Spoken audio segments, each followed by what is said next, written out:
Have you ever encountered a hurdle with launching or growing your business? Listen, there are two things that run a business, the back end and your soft skills.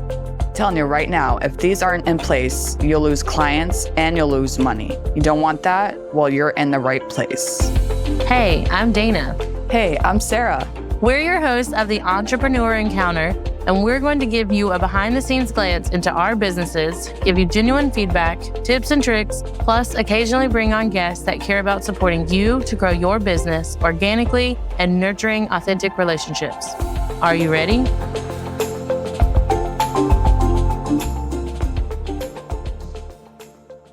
Welcome back to another episode of the Entrepreneur Encounter podcast. We are your hosts, Sarah and Dana. And this week, we're going to be talking about creating systems and processes. Honestly, it doesn't matter if you, our listeners, are side hustlers, you work in the corporate space, you own your own business, you're a stay-at-home mom or stay-at-home parent.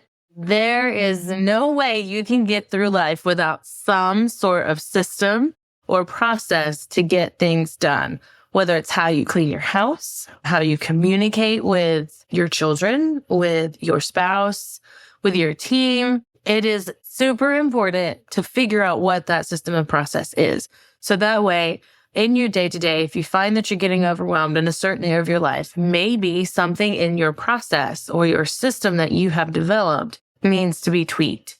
That can seem uber daunting to anyone, even myself. I am a nerd about operations and creating systems and processes, and I find a lot of joy in it. But sometimes even I feel, I don't even want to say overwhelmed, underwhelmed or inspired to create a system on the back end of my own business. But it's a scary word, SOP, which means standard operating procedure. But it's all the same thing. System and processes, SOPs, how things are run and how you want to be set up for success falls under creating a system and process. Everything gets done the way that it's supposed to be, and the end result that you are looking for consistently happens when everything is documented down.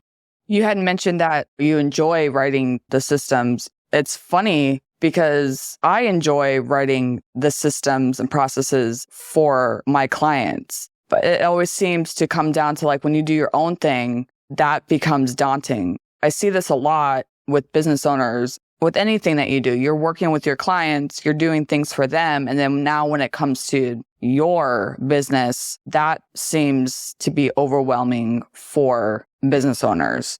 Because you think, well, I just did it for this person. Oh no, now I got to do it for myself. But it doesn't have to be daunting and scary. Just make sure that you get the end results the way that you want it to be. So what is the role of systems and processes in your business? To either base granular level, processes help you improve the effectiveness of your business, and systems help you improve efficiency. When you or someone on your team is completing a task, any task, ask yourself if you'll be doing this again. If the answer is yes, then you need to build some sort of system, a simple system, but something needs to be put in place. So especially with client communication, it's probably the one that you hear about the most of how you communicate, when you communicate, and what is being communicated. That is a system and a process that should be documented, almost one of the first ones you do when you launch your business. Why that's important, just a recap, is efficiency and productivity.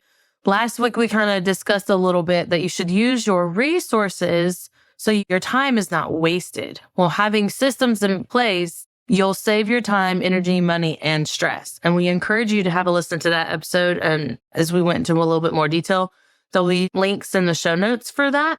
Another thing that I think clients are constantly looking for and they are willing to pay for is consistency.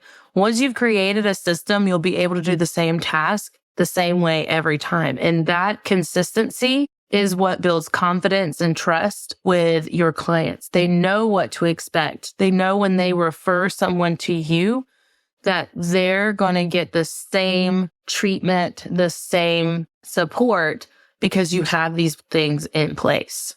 For example, I ended up writing some SOPs for my clients, and a lot of the behind the scenes business management that I do for this business, she doesn't do. But there was a point in time where I wasn't around. So obviously she had to go and do the certain task.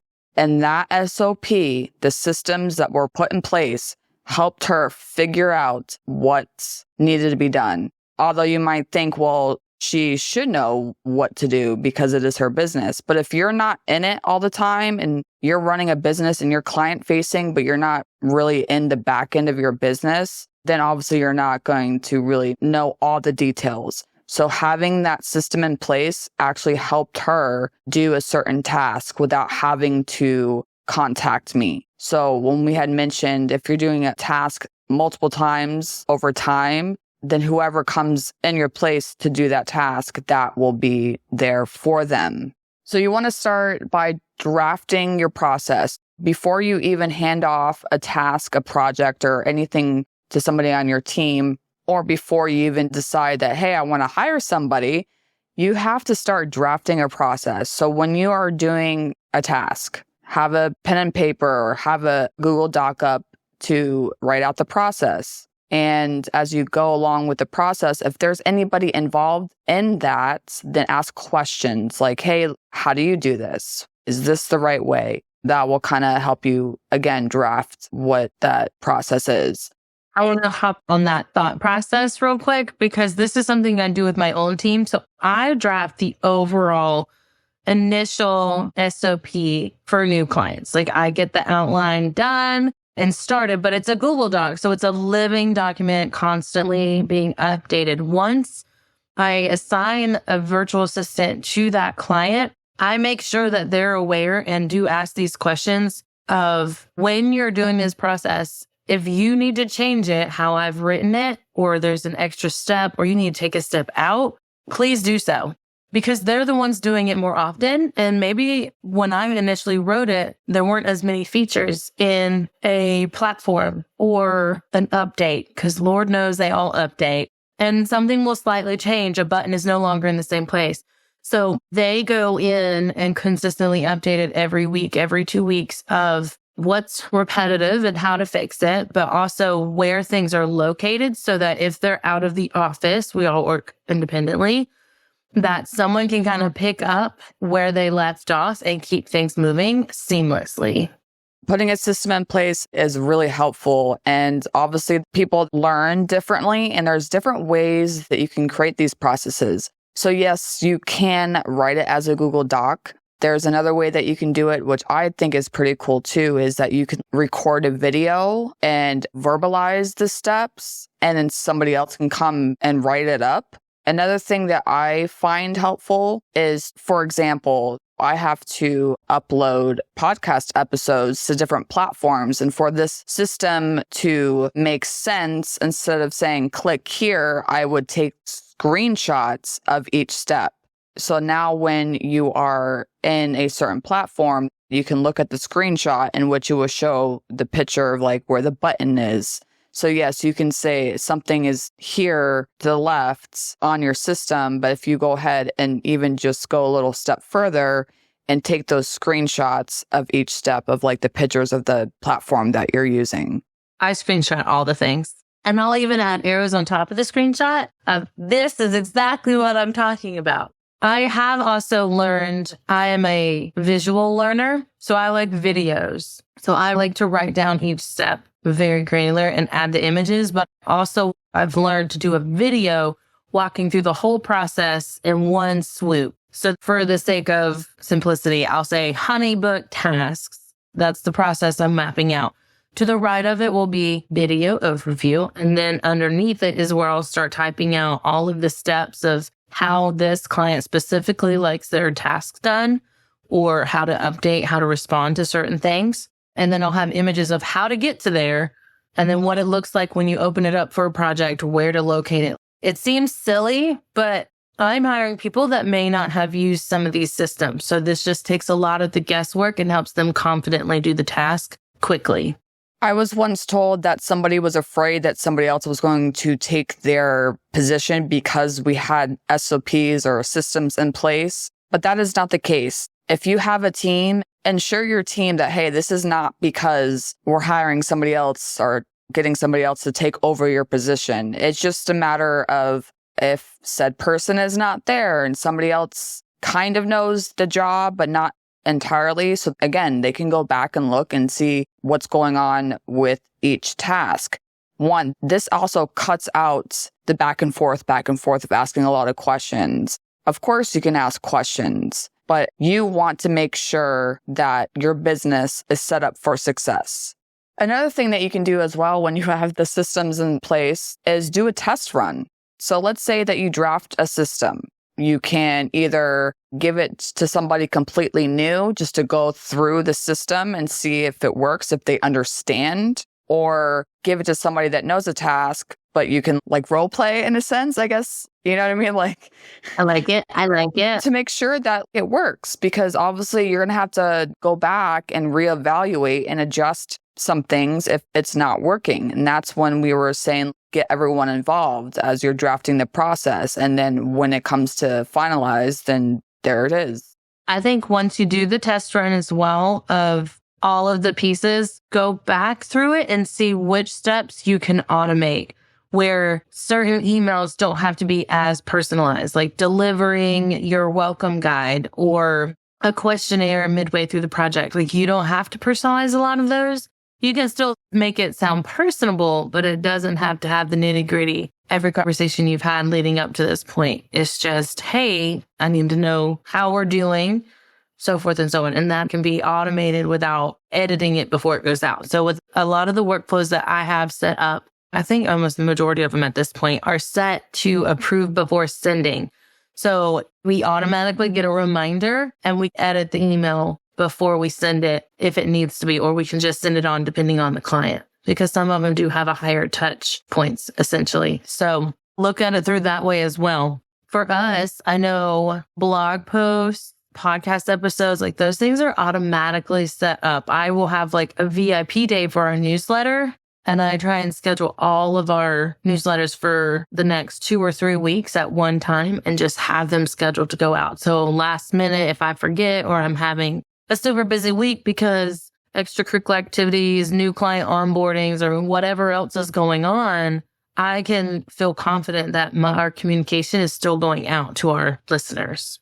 It's also worth mentioning that there's always room for improvement. So workflows and systems, yes, the earlier you get them set up, the better, especially if you're newer to being a business owner or just launching a side hustle. It's a lot easier to set it up now as opposed to when you have multiple clients and you're trying to balance that. And now you have to take a step back to map it out, to have help.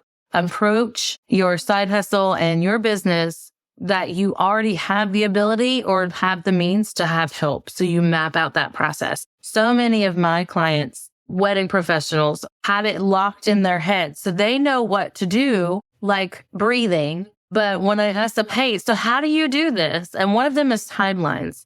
Timelines frustrate so many people, but everyone's process is different. So like I can create a general overview timeline of the day of an event, but everyone does it in their own unique way. And so that's where I highly suggest when you first launch your business, before you get your new client, or when you do book your first couple, record that process of how you do it. And then it can be fine-tuned as someone picks up that task and runs with it. But at least they have a foundation to start on. So you are confident in their abilities to replicate your process. So any of our listeners, if you find yourself, as hopefully you're inspired to start mapping out your processes and outlining your systems, if you find yourself having a hard time creating these, please reach out to us. Both Sarah and I love talking about this from different perspectives, but we are both highly logistically minded of how to create simple systems for you to succeed. We want you to be set up for success and have all the back end seamlessly flowing so that, one, you won't have as many overwhelming headaches as seasons change, whether it's summer vacation going back to school or the upcoming holiday season. You already have these things down and you're able to schedule that time out because someone can step in and follow your special process. Next week is going to be an exciting episode. as we discuss delegating and outsourcing. So I love that little segue we got going on. These last few episodes were to give you an idea of how to get things started, because as the business owner, you should be able to step out from time to time and things continue to go. That's the whole point you started a business in the first place. So are you ready to start outsourcing? Has it been something you've put on the back burner because you just don't understand how to even start that process? Well, stay tuned for next week. As always, we'll have information in the show notes. Share these episodes with your other entrepreneur friends and invite them back to listen. Until next time.